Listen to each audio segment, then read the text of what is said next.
ये आवाज सुनते ही एक अलग सी शक्ति महसूस होती है ना? शक्तिशाली, प्राचीन और हम में से ज्यादातर लोगों के लिए जानी पहचानी। पर क्या हमने कभी रुक कर सोचा है कि इन शब्दों के पीछे आखिर कहानी क्या है? ये मंत्र हमें बताता क्या है? चलिए आज इसी कहानी को परत दर परत खोलते हैं।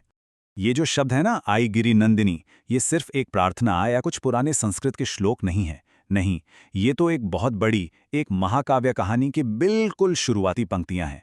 एक ऐसी कहानी जो हमारे सामने ही है, बस हमें उसे पढ़ना है। अब देखिए, हर बड़ी कहानी का एक हीरो होता है, एक नायक। और इस कहानी का जो नायक है ना, वो कोई आम नहीं है।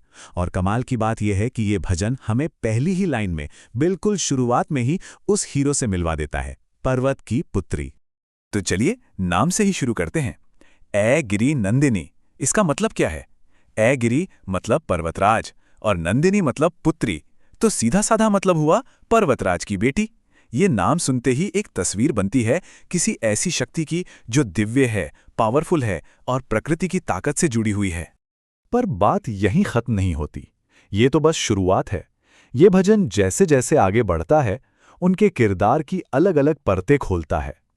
उन्हें कहा गया है विश्व विनोदिनी, मतलब जो पूरे ब्रह्मांड को खुशियां देती हैं। फिर विष्णु विलासिनी, जिनमें खुद विष्णु का तेज और आकर्षण है। वो गिरिवर शिरोधी निवासिनी भी हैं, यानी सबसे ऊंचे पर्वत पर रहने वाली। और हां, शितिकंठ कुटुंबिनी, नीलकंठ यानी भगवान शिव की प्रिय। हर एक नाम उनकी विशालता को और बड़ा कर देता है।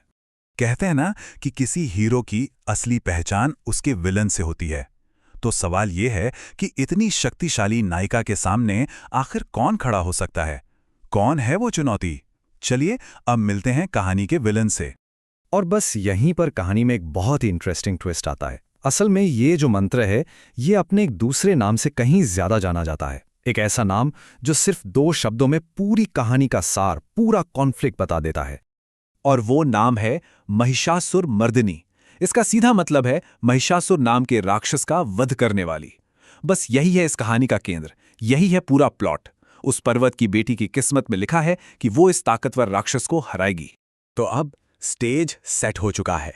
एक तरफ हीरो, दूसरी तरफ विलन, और यहीं से ये भजन अपना रूप बदल लेता है।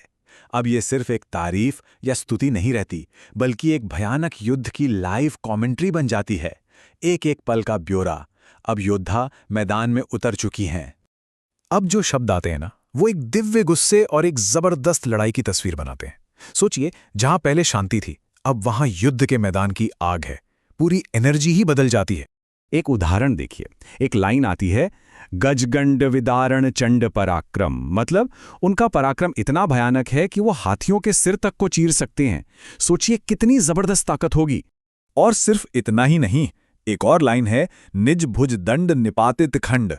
इसका मतलब है कि वो अपने ही भुजाओं के दम पर बड़े बड़े राक्षसों के सरदारों को एक एक करके गिरा रही हैं।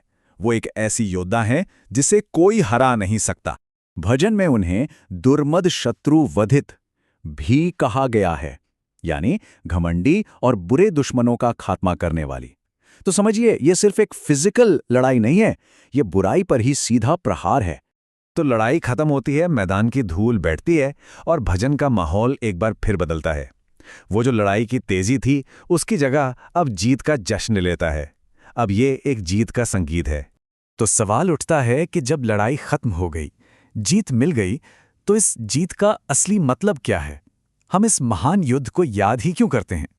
इसका जवाब हमें बार बार दोहराई जाने वाली उस एक लाइन में मिलता है, जय जय हे महिषासुर मर्दिनी। तुम्हारी जय हो ए महिषासुर का वध करने वाली। पूरा का पूरा भजन, हर एक शब्द, हर एक लाइन आखिर में इसी एक लाइन पर आकर खत्म होती है। यही इसका क्लाइमैक्स है। तो आखिर में ये मंत्र सिर्फ एक कहानी नहीं रह जाता, ये एक जश्न बन जाता है, एक सेलिब्रेशन। किस चीज का? बुराई पर अच्छाई की जीत का, अधर्म पर धर्म की जीत का। ये एक ऐसा गीत है जो हमेशा गाया जाएगा।